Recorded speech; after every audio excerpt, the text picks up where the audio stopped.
Well, I could tell. Hey, what's going on, y'all? Welcome to the Sports Nuts. Another great special interview we have lined up for you. Let's get it.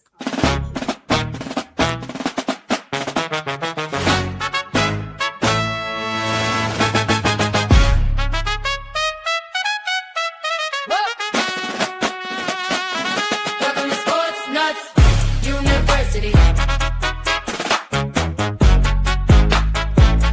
Welcome to Sports Nuts University. Hey, let's go. Hey, let's go. Welcome to Sports Nuts University. We run this show. We run this show. Welcome to Sports Nuts University. Hands up, get loud. Hands up, get loud. Welcome to Sports Nuts University. SNU, wow. Making you proud. Sports nuts back in the game. Make you remember the name. When it came with the vision, Matt brought it all in the frame. Nobody rocking like Shane. Give you them facts from the brain. Every take hot like a flame, then us going out with a bang. Welcome to Sports Nuts University. Hey, let's go. Hey, let's go. Welcome to Sports Nuts University. We run this show. We run this show. Welcome to Sports Nuts University. Hands up, get loud. Hands up, get loud. Welcome to Sports Nuts University. SNU, wow. Making you proud. You are now listening to The Sports Nuts. You know, Mark, it's kind of fitting because college football started tonight that we had the introduction of that one. So, I know, right? hey, we hope you guys have had a fantastic day. I could say I had, but I have not had a good day. We unfortunately lost my stepdad, and it's been a little bit of a difficult journey. So just keep our family in your thoughts and prayers. We greatly appreciate it. Hey, let's give a special shout out to everybody tuning in live on 95.5 KFCE, TigerNation.live, and all the other amazing radio stations we air on, and now airing in 60 countries worldwide. We greatly appreciate you. You guys are the backbones to us. If you live on the island of Hawaii, more specifically the island of Oahu, need your family outings or family catering or corporate events to be catered to, send me a message. Brandon Keeler on radio at gmail.com, and I'll get you in touch with Bobby at Columbus Cuisine. All right, let's bring the one, the only, Tom. How are you doing? Good, sir. Thank you so much for coming on. We greatly appreciate you. Oh, my pleasure. Good to be with you guys. So what I'm going to do is I will be in the background. I'm the technical side for this, and you and Mark have an absolute fantastic interview, good sir. Sounds good. All right, welcome tonight to the Sports Nuts. Another episode on we have, and this is one that really excites me as a baseball fan. For you who don't know, Thomas became the Mariners' full-time public address I'm not now. hearing anybody. What's that? Yeah, so Tom's been the public address now since 1987. Which means he's had front row seats for virtually every great chapter in Mariners history, including the arrival of Ken Griffey Jr. I'm not hearing. Hang on a second here. Okay, no problem. I was hearing. Can you hear me? You can hear me, I though? can hear you, yeah. Can you hear me? You can't hear me? Can you hear Mark at all? No. Okay, hang on. Second here, let me. Should I go out and go back in? Hold on.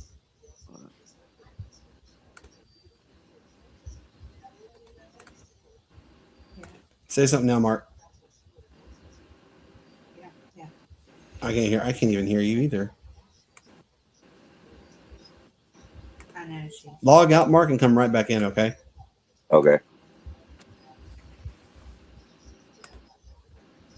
So, Tom, how are you doing, good sir? I'm doing well. Thank you. Yeah. So while we're waiting on Mark to reboot, we had a little bit of a tragic event happen. My stepdad passed away. I heard that. I'm sorry to hear that. My condolences. That's too bad. Thank you. It's been a tumultuous last 48 hours. I bet. Was it sudden? No, it was expected. He had supranuclear palsy, which is like worse than Alzheimer's and dementia put together. Oh boy. Yeah, and he unfortunately succumbed to his illness, and Well, he went home to heaven today. Now I've So lost you. Huh. I've been emotional, that's for sure. My sister, Now, my Brandon, I'm mom's not side. hearing you either. You can't hear me at all. Hmm, Hmm. this is weird. Can you hear me? Can you hear Mark? What is going on? What is going on here? Yeah, I don't hear anybody. All right, let's do this. Can you hear me now? Can you hear me? I can hear you. Yeah, Okay, hold on. See here. Mark, talk. All right, can you hear me now? I can hear you. I can hear you both. There we go. Oh, Okay. That was scaring us. I was like, what in the world happened there? So what I probably will do is I'll be in there, but I'm gonna mute my mic, so that maybe that just was a cotton bounding issue. So all right, those old gentlemen, you have a fantastic interview. All right. All right, Tom. So like I was telling everybody, you have been synonymous with the Seattle Mariners for close to 4 decades. Been there for the arrival of great stars like King Griffey Jr., experienced the Kingdom, which is absolutely phenomenal, and also been behind the mic during that unforgettable 1995 historic 116 win season in 2001. Um, so going back to 1987, Tom, how does a radio guy end up becoming the full-time PA announcer for the Mariners? Well, I had known some of the guys that worked in the Mariners marketing department just through going to games and meeting some of them. And one night in '86, they were looking for somebody to fill in for a couple of games. A guy named Gary Spinell was the PA announcer at the time. He needed a couple of nights off, so I filled in.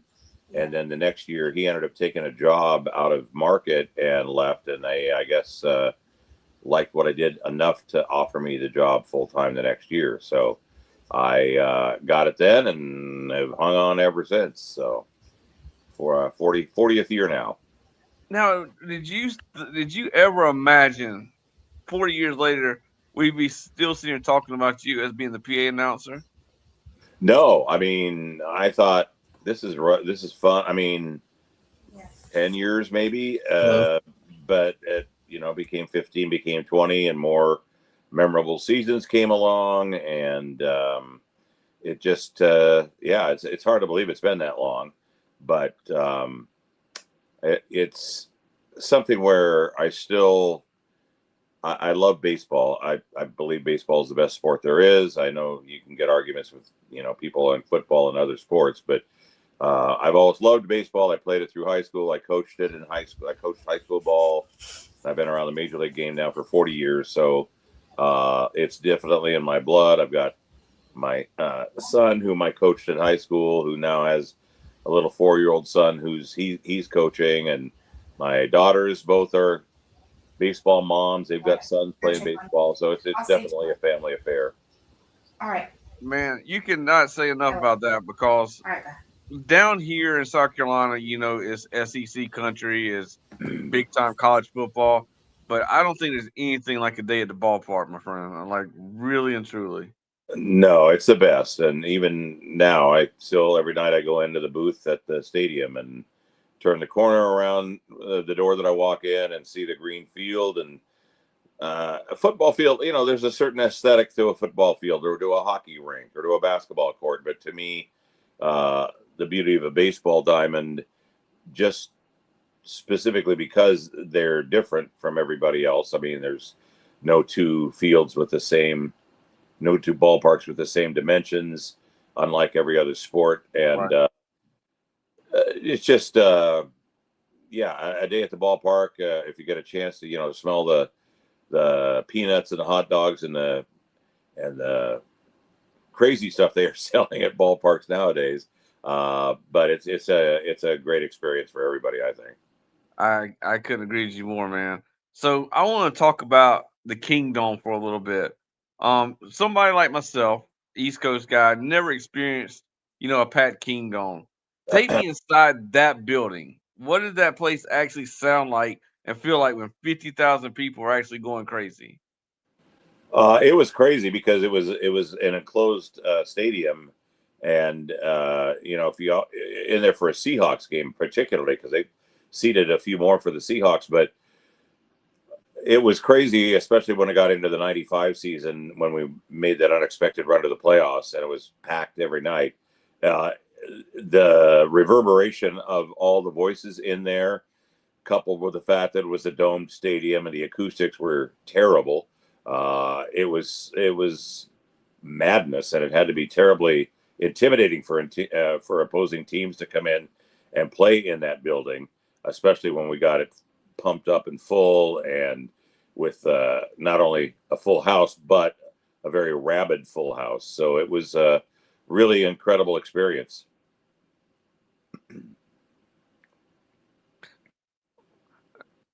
Tom, you there, bud? Did I lose you? What's that?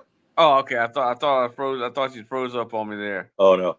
Um, Now Tom, you called a lot of games as far as being the PA announcer. I mean, 40 years worth. So I had to ask you, was there ever something so bizarre that happened during a game that you were sitting there thinking, "What in the world am I supposed to announce here?" Yeah, there's been a few of those, and I'm having trouble, calling one of them up right now. But there's been some strange things. There's been the footage that still gets played back in the Kingdom of I can't remember what was chipmunk or a squirrel or a cat or something ran out onto the field, and one of the grounds crew members ran out to get it and kind of chased it around and finally got it, and the varmint bit him on the fingers as he was trying to take it off the field, and it's like, I don't know what to say there. there's not much you can say, just like everybody's kind of laughing along and watching this happen. But yeah, and then as far as on-field incidents that had something to do with the game, earlier this season, one of our pitchers, Logan Gilbert of the Mariners, had a ball come right back at him, and nobody knew where the ball was, and it turned out the ball had gone into his jersey. It went between the buttonholes on Wow. his jersey and lodged in his shirt. He didn't know it because it was hit at enough of a velocity that it went back into the side of his jersey, and it was baggy enough that it went back in there. He's spinning his head around looking where the ball is. We're up in the booth going, where is it? And finally we realized it was in his jersey, and so by that time the guy was safe at first base, and I think it might have broken up an early no-hitter. I don't think it was in a late stage in the game, but at any rate, that's an old adage. Dave Niehaus, who was our late great play-by-play announcer, used to say, the great thing about baseball is you never see two games exactly the same, and you see things that are, no matter how long you've been around the game, you see things you've never seen, and that was the case earlier this season. I don't think many people seen something like that. That is insane. Yeah. Now, when I was doing my research for the interview, I've heard you have a ghost story from the Kingdom. So I had to get you. I can't let you go without telling us about that. A ghost story. I'm not sure what that refers to. I mean, I guess the only ghost story was maybe when we had an earthquake, and the building was shaking, and I guess the ghost was the fact that everybody got to leave except me, because I had to stick around and make announcements to people about leaving in an orderly fashion, which I think went out the window when they heard the word earthquake. So I don't know if that's what you're referring to. I don't really know of a ghost story off the top of my head. I'm trying to think. I might be blanking on something, but that's the only thing I can think of, was just how eerie it was when we had an earthquake there, and that was again back in the Kingdom. Well, now what I want to talk to you about is some kid named Ken Griffey Jr. A few people might have heard of him. He turned out to be pretty decent, I guess you would Yeah, I say. vaguely remember him. Yeah. Now, you were already the PA announcer when he was 19 years old arriving. Do you Mhm. remember the first time you announced King Griffey Jr. at the Kingdom? I do, and the way I announced him evolved from that time because I had not really thought about how to announce him. I mean, he was definitely already a bit of a phenom because he made the club out of spring training when nobody really expected him to. And so I hadn't really given it much thought how I was going to introduce him. And it became probably the most well known batter introduction that I have done over the years. But I remember him coming to the plate with just a lot of anticipation, knowing that I had been down in spring training earlier that year and got to see him play a few games in spring training and saw, his extraordinary talent and ability, and also the unflappability and the almost, almost, I don't want to say nonchalant way he played the game, but kind of nonchalant. He wasn't intimidated. He wasn't overwrought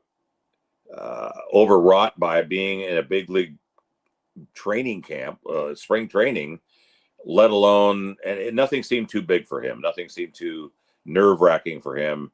Nothing seemed to phase him.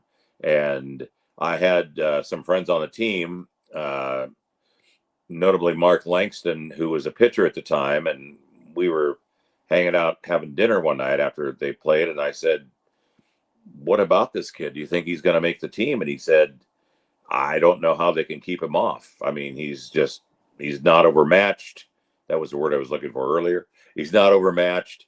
He's not. It's not. He's not. He doesn't seem to be even really cognizant of some of the things that are going on in the game because he came up against I can't remember who the pitcher was, but he came back to the dugout. The normal procedure is that you come back to the dugout and everybody asks you, well, what pitch was he throwing? What pitches was he throwing you, so that you can give them a little scouting report. And he'd hit a home run or gotten a double off some pitcher, and he came back and they said, "What did he throw you?" He goes, "I don't really know what it was." And so he wasn't even aware of what the pitch was. That's how good he was. He could hit pitches he didn't even know what they were. So it became no surprise that he became as instantly successful as he was. And people to this day still try to modify his swing. Yeah, Um, yeah. Still try to imitate that, and I mm, don't think he can do it. I've never seen mm, anybody close to that swing. I think you're absolutely correct. People continue to try to imitate it, but Yeah, often imitated, often never imitated, never duplicated. duplicated, though, Yeah, right? and the thing is, and they called him the natural kind of after that Robert Redford movie had been out before, shortly before he came out, and they started calling him the natural, and that's how it looked. It just was such this natural swing with this incredible follow through, and um, there's a statue outside the ballpark of him that has that follow through, and it's just boy, if, anybody who could swing like that or even close to that uh, would be making headlines to this day just because it looks so much like Junior. I just have never seen anybody close to that, though. Now, like I said, you got to see him from the very beginning. Now, at what point in his career, as watch him evolve, did you realize this wasn't just another talented young player you're watching? This is actually somebody who's going to be a superstar. That was really cool because we've not really had a superstar. We hadn't really had anybody of any great significance come through. We'd had guys that had been with other teams. We had Dave Henderson, who was our first draft pick ever, and he became a star, but not that big of a star. And we had Rupert Jones, who was our first All Star. He was a guy came from another ball club from Detroit and came over to us, and so we didn't have a homegrown, naturally talented star in the making that everybody kind of knew what was going to happen, and that was kind of the way it was with Junior. You just kind of knew this kid was going to be amazing. Plus, he had the bloodlines of his dad. Yeah, and you talk about Dave Henderson. I remember him more as an Oakland Athletic than a Mariner myself. Yeah, So I didn't even I don't even think I even knew that he played for the Mariners. Truthfully, I Yeah, remember more like I said with the Athletics. he was our first number one draft pick, and he was with us for, oh my gosh, 4 years maybe. But yeah, he became an Oakland Athletic. He also was a Red Sox, and Yeah. was noted for some a big home run there. And so he was a good buddy of mine, and we lost him a few years ago. He had a massive heart attack, and he had this smile that could light up a room, and he was just one of these guys that would talk to all the fans. He would had time for everybody, and he was.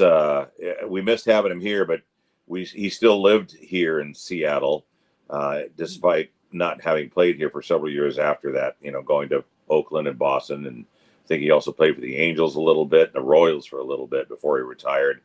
But he still lived here, so we still got to see him, still got to hang out with him, and still got to see the way he treated fans and had patience for everybody, even if they didn't really know much about the game or much about him. And so it was, yeah. But yeah, going back to the original point, he just, never became a star. He became a guy who was known for some big moments in baseball. Right. He was as clutch as they got, but never had a long continual career of great statistics. No, like I said, I remember more as Athletics, and once again, that was with those teams like Canseco and McGuire and Ricky Henderson. And The Bash he kinda, brothers. yeah, he kind of Walt Weiss. He kind of spilled back in with those guys. Yeah. Now I want to talk to you about the tiebreaker. Before that Yankee series, Randy Johnson, he takes the ball against California in the 1-game playoff, and you guys, the Mariners, win 9-1. Now, what do you remember about not only just the Kingdom, but the city of Seattle when the Mariners finally became their division champions for the very first time? Well, I probably remember as much prior to the game as I do after the game. But prior to the game, the city was just on fire because it was an unscheduled day game that nobody saw coming, and everybody was like scrambling to get the day off work to get down there. Yeah. And I was kind of walking around near the stadium early in the afternoon and later in the morning, and noticed that the streets were just buzzing with people. And it's like, wow, hope these guys didn't get, hope these guys had good excuses for their boss, because there was a ton of them. And then when you got in, I thought, well, it might be difficult to have much of this building full just because it's such late notice.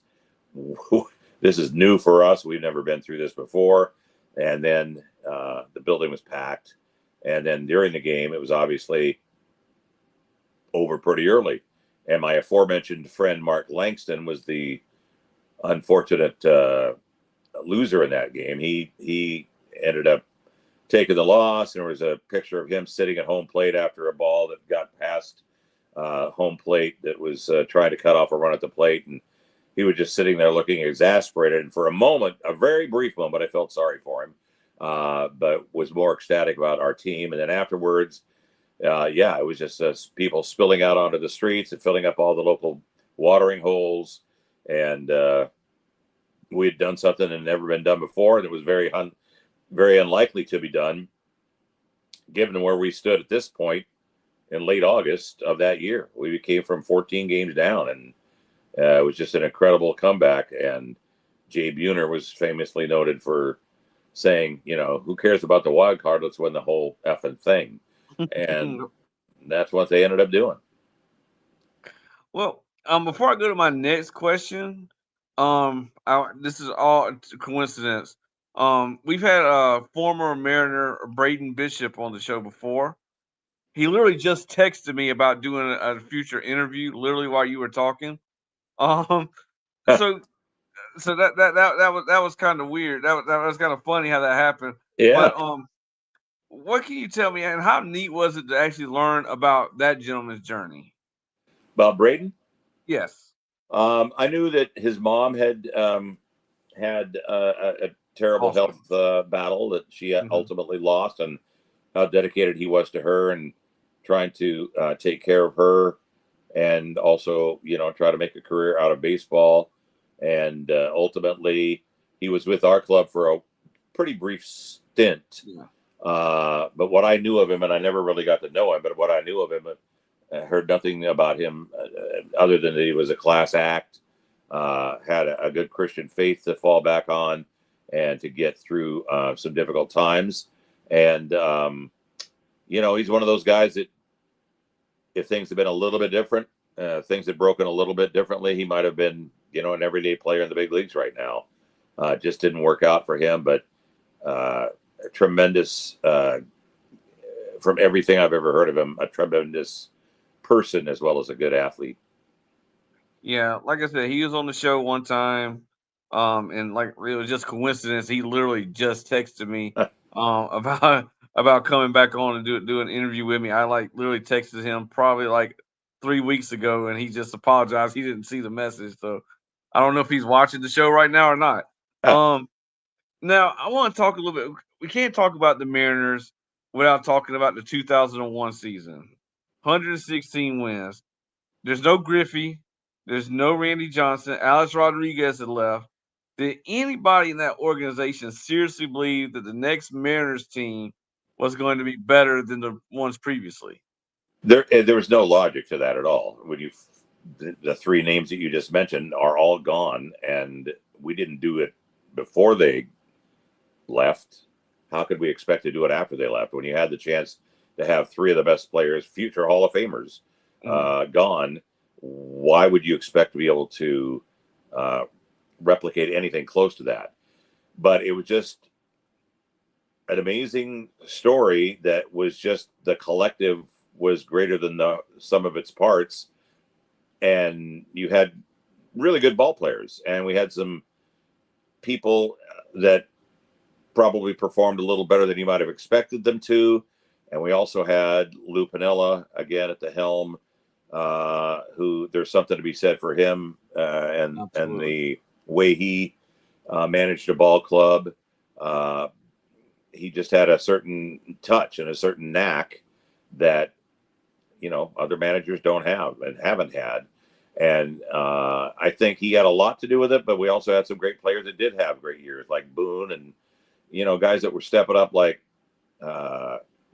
like John Olerud, and Edgar, of course, was there, and Cammy and Mike Cameron, and so it was just Mike, and then other guys that were role players like Mark McLemore, who had so many big hits and so many big defensive plays. So it was a really remarkable situation that by probably mid-June, at least early July, you saw, there were already like boat racing the whole division. And when you came to the ballpark, you expected to win. And it's like, I'd never felt that about a Mariner team before. It's like, I don't care who's in town. I don't care if it's the Yankees. I don't care if it's Boston. I don't care who it is. We expect to win. And we usually did. And all of a sudden that record came into view, and everything was interrupted by 9/11, which was such a tragedy. And baseball obviously became very secondary at that point, but that season was just lightning in a bottle. Yeah, I say baseball became secondary, but I also think it kind of like once the smoke cleared, I always thought the sports is just an outlet for everybody as well. It can bring you back together, and so that's me personally. So No, I agree. I agree. I yeah. think it helped. I think baseball in particular helped us to heal the nation. Absolutely. I think that's at our expense. I think is a big reason why the Yankees ended up winning the World Series. I think they became America's team. They were a team a lot of America did not like, but because of the most of the center of that attack being in New York, they became kind of America's darlings, and they kind of rode that wave. Yeah, I agree. I think they came like a team of destiny that year, because like you said, you either you love the Yankees or you can't stand them. There's nobody who actually says, "Yeah, I kind of like the Yankees." Yeah, And you either are a diehard Yankees fan or Yeah. or you just can't stand them. Now you mentioned the name, I got to shout him out, Edgar Martinez. to me, the greatest DH ever to play. Yeah. That's my personal opinion. Well, but they named the I would award. have to say that. What's that? I said that's why they named the DH award after him. Absolutely, absolutely. Now now I want to go back to Randy Johnson because watching Randy Johnson play on TV is like one thing. How intimidating is it really to sit there and look across him standing on a pitcher's mound? Well, I know that you've probably seen the footage of John Kruk in the All-Star game where Randy Yes. was throwing to him and he was just like bailing out and finally just took his hat off and Yeah. put it on the ground and bowed and said, "Thank you. I got out of here alive." And uh, it had to be super intimidating as a player, especially as a left-handed batter, because he dropped down to kind of a three-quarters delivery, and the way he came at you, it seemed like the ball was being released about 10 feet from the plate because he was so tall, had a long stride and long arms, and where the ball was released so far out in front of the mound compared to other pitchers, it was very difficult for those guys who hadn't seen him before to adapt to that. And even those who had seen it before, you only see him once in a series and maybe once every month if you are a team in the division. So you get a few cracks at him a year and you're trying to think, okay, where is this pitch coming from? Where is it released from his hand? What's he throwing? Is it the fastball? Is it throwing that, as he called it, Mr. Snappy, that slider? And it was almost unfair at times. And he, at the time, I used to hang out in the club out. I was, knew Jay Buhner and Dan Wilson, who was our catcher, one of our catchers at the time, or was our catcher at the time, and Edgar and all these guys that I knew. And I went in there one time and had started to go back to say hello to Randy, and Buhner grabbed my arm and said, No. He goes, nobody talks to him on the day he's pitching. And said, oh, okay. So it's like he was extraordinarily intense. And he wasn't the most jovial guy when he wasn't pitching, but you did not want to get in his crosshairs on a day he was pitching. Yeah, like I said, just watching him on TV was one thing. I can only imagine having to stand in a batter's box with him. Um, so now jumping to Ichiro, that year he has 350, 242 hits, 56 stolen bases, won the AL MVP and Rookie of the Year. Not greats in Mariners history. He arrives from Japan. How long did it take before you realized I've never seen anything quite like this guy before? About one game. Yeah, he just played the game differently than everybody else. And at first, I think there was some resentment. I think there kind of was on my part. I was like, I don't know, this isn't the way we play it here. Then it was like, well, it's the way he plays it, and he plays it at an extraordinarily high level. So he can do whatever he wants. But it was just interesting to watch the way he got into his stance at the plate, and the batting stance that he had with the bat lifted up, and he'd tug at his sleeve, and then when he swung, he had kind of like halfway down the first baseline, he'd kind of be bailing out with his swing back. The bat was going across the plate, almost headed toward left field as he started stepping toward right field with his first stride. And all of a sudden, there's a ball to the shortstop that for anybody else would have been out, but he had such speed that he would beat the ball. He'd beat it out. And all of a sudden he had a base hit, and all of a sudden he had more base hits. And all of a sudden Lou Piniella had said, can you pull the ball at all? This was his spring training. He was like, come on. I mean, like a little slap hitter here. Can you pull the ball at all? And then he famously got a pitch and pulled it and hit it out of the park and came back to the plate and back to the dugout and said, is that good enough, Skip? And so he had a remarkable power that he never really tried to highlight because he knew his job was to get on base and get hits. But we had a home run derby here, part of our 50th anniversary weekend of a couple of weeks ago, and he was in the home run derby, and he launched about 5 in a row out of the park, and I don't know what he is, 51, whatever he is. Yeah, He was just roping him out of the ballpark, and he ended up not winning that derby, but he was kind of the odds-on favorite just because he still works out with the team every day. He's a consultant to the general manager, or a consultant to the Really? CEO, I believe, and he still goes out and puts on a uniform at least every home game, and goes out and works out with the club. So he keeps himself in immaculate shape, and it wasn't really that surprising he was able to crank that. But yeah, he was very different when we first saw him, and it took a lot of getting used to. I'm sure it did for clubs around the league too. Now that team, you had Ichiro, you had Edgar, like we talked about, Brett Boone, John Olerud, Jamie Moyer, all kinds of different personalities. So, what was it about that group that just made everything work?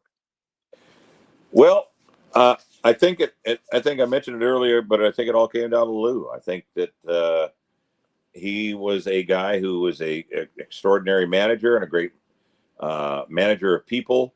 He wasn't a real players coach, so to speak. He wasn't the kind of backslapping, fun-loving guy, but you knew where you stood with him. He wasn't duplicitous at all, and you knew where you stood. And sometimes it was in the doghouse, but you also respected it. He had great success as a Right. player, and had success, obviously, winning a World Series with the Reds. And you had to respect what he did as a manager and know that he knew what he was doing. And I don't think it's too much of an overstatement to say he was what kind of held that whole thing together, and was really the impetus for them playing for him and wanting to win for him.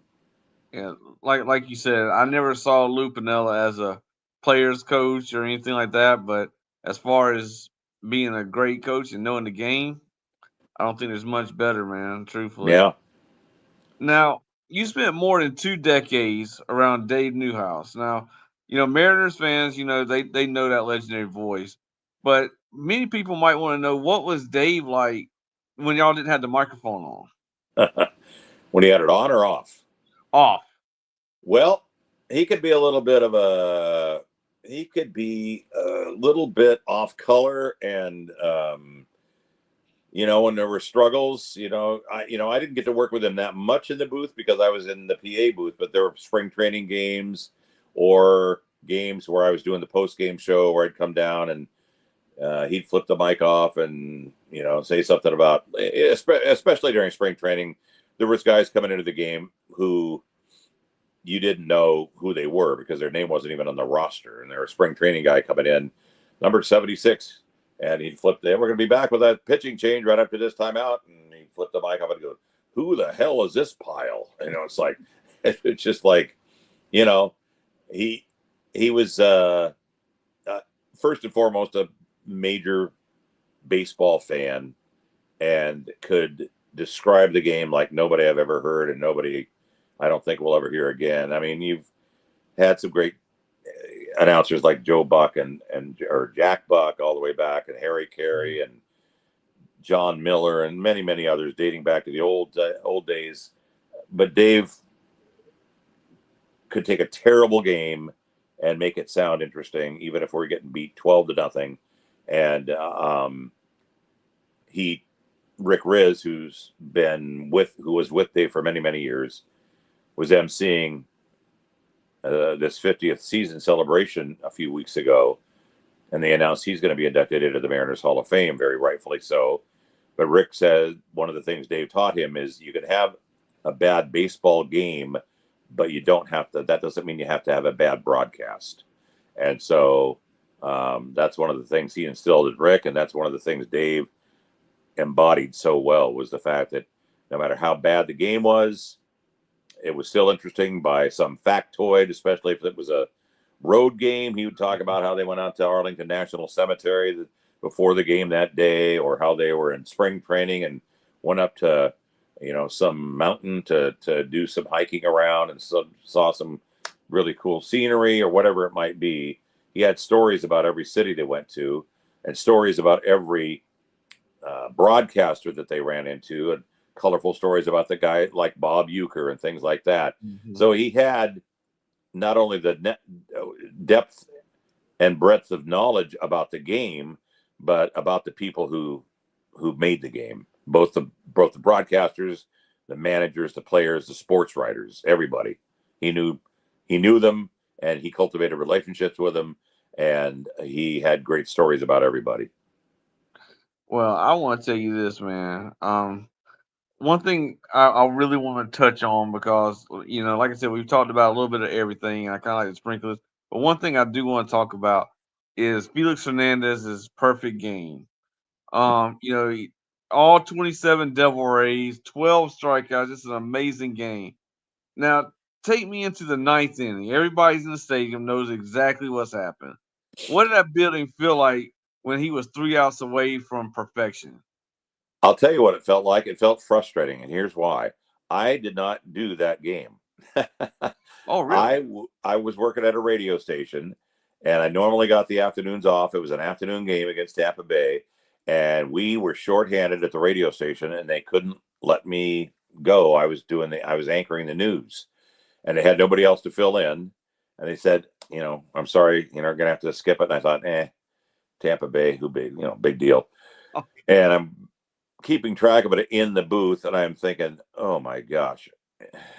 I was like almost, not quite, but almost like, God, I don't want this to be a perfect game that I had to miss.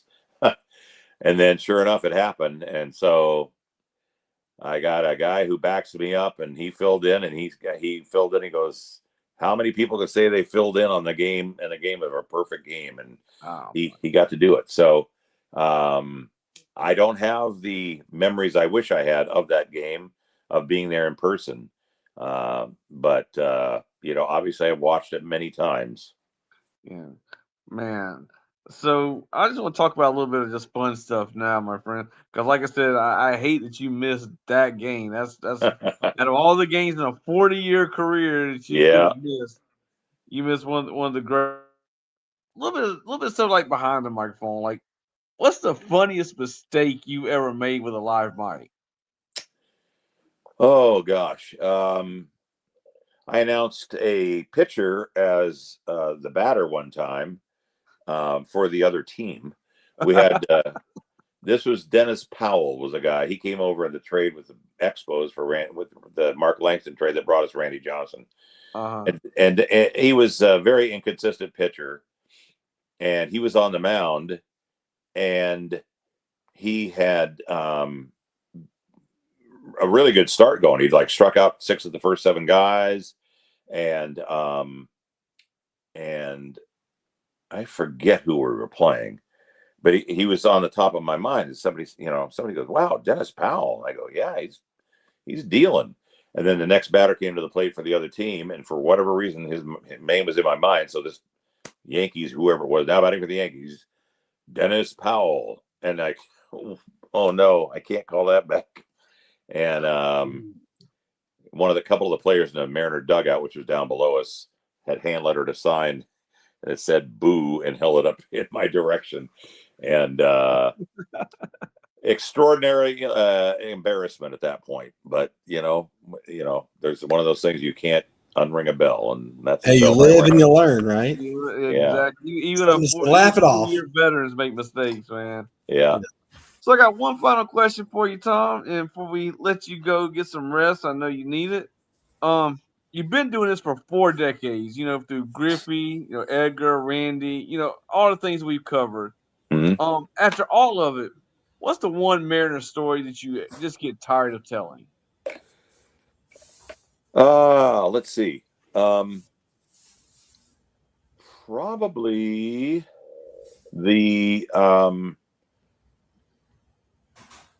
the Edgar double that won the game in '95. Not because I don't appreciate it and don't love it and don't revere it, but just because I've had to tell it so many times. What was it like? What was it like? What was it like? But I don't know. That's selfish of me to say that I got tired of it, because it was a great moment. And one of still probably the 3 greatest moments in Mariner history. So, but that's one I do get asked to tell a lot. It's like, well, what's your favorite Mariner memory? And it is my favorite Mariner memory at this point. till we hopefully become the last team to get to the World Series, and then I'll have new memories. I'm hoping. Man, I love it, man. Well, Tom, I can sit here and do this all night because I love these stories, and trust me, I will be reaching back out to you because I have so many. Because, like I said, I haven't never been a Mariners fan, so to say. I mean, look at my hat. I'm a Phillies Yeah, fan. I saw it. But I do. But like I said, one of my favorite player ever was Ken Griffey Jr. And I loved Randy Johnson. I love those teams. So I could sit here and ask you more questions, but I'm going to save that for another night. Sure. That I will reach back out to you. Um, but I do want to thank you so much, sir, for sharing your time with us and these memories. These have been priceless. Brandon, do you have any questions for Tom before we let him go? Yeah, my question is really simple, Tom, and I want to ask you, what was one of your most uh, favorable times you walked in there and you saw some of the absolute amazing, I'm just going to say they're the goats of baseball. What was one of your favorite times you walked in there and you ran into blank? Who did you run into? That was like, oh my gosh, I'm talking to you. Well, there's been a few of those up in our booth where I've been up there and seen the likes of Ernie Harwell, who was the famous Detroit play-by-play announcer, or met Bob Euchre, or met some of the other announcers up there like John Miller. And then obviously I got to meet, because I used to cover the team for the radio station I was working at. We had the broadcast rights for a few years, so I'd be going into the clubhouses, and the chance to meet guys like Cal Ripken and George Brett, and some of the guys that just were some of the heroes of the game, who were some of the best ever to play, and not only were great players but part of great ball clubs. So those are probably the most memorable people I got to meet. And I've gotten to meet a lot. I got to meet several years ago, got to meet Lou Brock and Tony Gwynn, some of these guys that were just such amazing players. So I would love to meet Tony. I would have loved to have met him in person. Yeah.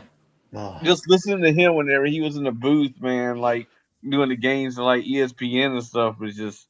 I was like, man, I would kill to meet Tony Gwynn. Yeah, he was such an incredible hitter too, and really a nice guy.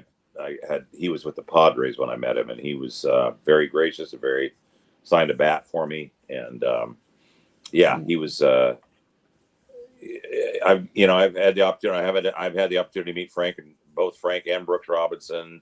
I'm looking over at my little collection of baseballs here. Frank and Hank Aaron. Got an autograph from Hank Aaron at a cool luncheon we were at once, that he sat next to me. I thought, I gotta ask him for a baseball. It'd be gross negligence of duty. But yeah, I've gotten to meet some really amazing stars of the game who were the people that I grew up watching or admiring. So I'm very blessed. I really am. I'm very blessed. I people say you got a great voice, and I always say I had nothing to do with it. It's like that's a gift from God, and I'm thankful for it every day. My last question for you is: what would you give aspiring PA and journalists? What advice would you give them? Mark is a recent journalism grad, majored. Yeah, I really look like you. I just graduated this summer from Penn State. So. Yeah, Nittany Lion. We have a couple people who are in our network who are enrolled at Grambling State who are going for journalism. What would you tell them as some of the advice to get over that hump? Well, I would say that for the first thing is don't be intimidated by AI, and if you can carve a niche for yourself by being yourself, then you're ahead of the game. I think a lot of people try to emulate somebody else, and that is a mistake, because I think the most beloved or admired broadcasters or journalists around are people who have their own style and don't imitate others. They can be influenced by others. You can be influenced by people, here's the best part of this person, here's the best part of that person. I'm going to take that, and here's the part I don't like about that person. I'm going to avoid doing that. But you still need to be yourself when it comes down to it. And I think that's the best advice I would give to anybody in any facet of this business, whether it's on air, writing, whatever it might be. Adapt the style to your own and write it in your voice, say it in your voice, and I think that's the best advice I could give you. I appreciate that. Tom, I want to say thank you again for taking time out of your evening to come and talk to us. We really do appreciate you. It means A lot the of world fun. to us. Yeah. I will So, definitely be calling you back because I got so many more stories. I want, like I said, I'm a lifelong baseball fan. So trust me, I will be back in touch with you on to sit down for more, my friend. I Never, appreciate it. never have to twist my arm to talk about baseball. Well, I will definitely be in touch because this was great. I appreciate you, sir. All right, fellas. you take care of yourself, Tom, and we'll All talk soon. Take care. See, it's always good to talk to people like that. He's absolutely a one 40 of a kind. years, the things that he has saw, the players that he's seen, the I know, moments he's right? seen. Dude, I could have done this for another hour. That It's was simply so much amazing. fun. Oh man, that was a really good interview. Thank you guys so much for tuning in on that one. Here's what is upcoming for the show. Tomorrow we have episode 256. It is Jeff Lucero, and he is the PA announcer for the WNBA's Portland Fire. It is a first for the Sports Nuts, as we now have officially tapped into the women's professional basketball. We're really excited about that one. Then comes the next set of episodes. 257 will be Tuesday, September the 1st. Ben Caminos is joining the show. Really excited about that one. Episode 258 will be Friday, September the 4th. Mike Maniscalco, who is the play-by-play for the Stanley Cup champion Carolina Hurricane, is joining us. Mark will also let you know who is coming up with his interviews as well. But then on episode 259, it will be Tuesday, September the 8th. Chris Lowe, formerly of ESPN and now at On3 Sports, is joining us. And then episode 260 will be Friday, September the 11th. This is they're a new podcast. They are called the Incoherent Sports Podcast. They're based out of Australia. So they're going to come on and we're going to talk some sports with them. Really excited to get their perspective on the American side. Rugby. They're going to talk rugby. They're going to talk actual American football, everything. We're really excited about it. And then on Tuesday, October the 6th, episode 267, I know I did a little jump through some Y's because you want to mention this. We have the play-by-play voice of the greatest team in the world, in the Tampa Bay Lightning. Dave Mishkin is joining the show. God, so excited to have him on. I've been trying for 2 years to get him on. Now, Mark, you have a good bit of interviews coming up. Please share with everybody what those amazing interviews are, sir. Yeah, well, a lot of them are kind of duplicates of yours, actually, but that's beside the point. So first of all, we dedicated to David, that is Brandon's stepdad who passed away today.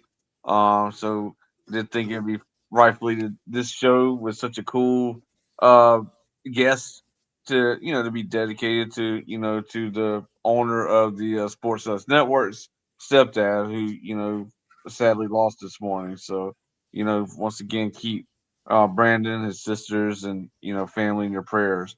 But as far as what we got going on my end, Monday, I'm really excited about this one. If any of y'all are Gamecock fans, Clemson, or if you are just a college football fan, period, you know this name. Marcus Lattimore will be sitting down with me for 1 hour, 8 o'clock Eastern time, Monday the 31st. That's really, really exciting because I've heard from a lot of people they haven't been able to get in touch with him. So we got him coming right here. So that's going to be a lot of fun. Um, I- and then I have a little hiatus, so I'm trying to get some more people scheduled between now and then because my next one will not be until September. Well, I do apologize because I think I may be having Abe Gordon come on Thursday. I'm not certain yet. I got to get back with him, but I'll let y'all know about that one. But we also September 15th I have Mike Maniscalco as well, voice of the Hurricanes. On the 17th I have Dave Michigan also, who I would not say is the greatest team as a Las Vegas Golden Knights fan, but that's beside the point. I also have Sam Farber from the Charlotte Hornets on September 27th. He'll be joining me as well. And like I said, I have a lot of days I still have to fill in, so trust me, I'll be working hard to try to keep the content going though. Absolutely. Hey, and if you guys are interested in possibly being a sponsor to the greatest sports talk show and network ever, this is the Sports Nuts Network. As you see underneath Mark's name, he's the chief editor. Send me an email, BrandonKeelerOnRadio@gmail.com, and we will get you set up with the best rates possible and sign you up. Come be a part of something special. We greatly appreciate you. All right. It is that time. It's time to say goodbye. Mark, give your final goodbyes, please, sir. Well, like I said, man, once again, this was a great show. I enjoyed it, and it was really a big coincidence that Braden Bishop actually texted me during that show. That's pretty cool. That was really cool because you had told me to ask a question about him, and then, like I said, sure, I don't know if he was watching or not, but yeah, He was. He said, "Mark, I have to apologize for completely missing this.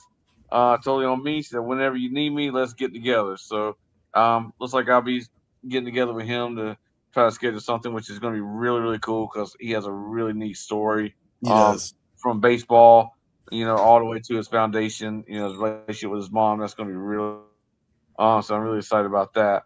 But yeah, like I said, man, just keep following, keep joining. If you have not subscribed or if you have not hit the like button or anything like that, please do that. That is a free way to support the stream. Doesn't cost you anything. And yeah, it helps support the content. That's right. Absolutely. Yeah. Braden has amazing stories. So you're going to have a lot of fun talking with him. He was on our show recently and we had a blast with him. One thing I just want to say, man, last night we had Jake Crane. Next week you got Chris Lowe. Dude, could you imagine if we had both of them at the same time? Oh my gosh. That'd be rocking right there. Oh, that would be like fantastic. Dude, that would be. I just thought about that. I'm like, when you said you got Chris Lowe next week, I was like, I had Jake last night. Dude, if we could have had both of them, that would have been absolutely amazing. Oh, that'd have been off the charts. That would be ultra elite. I love it. We hope you guys had a fantastic evening. We will be back tomorrow. Wait, you have an interview tomorrow, don't you, Mark? I don't have anything tomorrow. I'm done till Monday till Marcus. So no, I'm good. All right. So tomorrow's night show, it is the Sports Nuts. You will see myself. I might join you guys tomorrow night, though. Hey, you're more than welcome. We have Jeff Lesueur, who is the PA announcer for the Portland Fire, coming on. So really excited about that one. So you'll see myself, you'll see Matt, you'll see Shane, and you'll get to see Mark over there. You guys have a fantastic evening. As I always tell you, peace up, A-Town down, Y. It's the greatest sports there ever was. Hey, enjoy this amazing outro that Matt created. And yeah, we will be back with you soon. Until then, goodbye.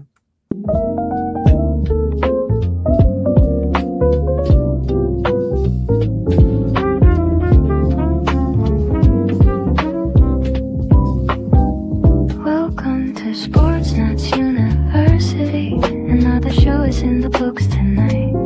We talked the games, we gave you everything. Now let the campus fade into the light.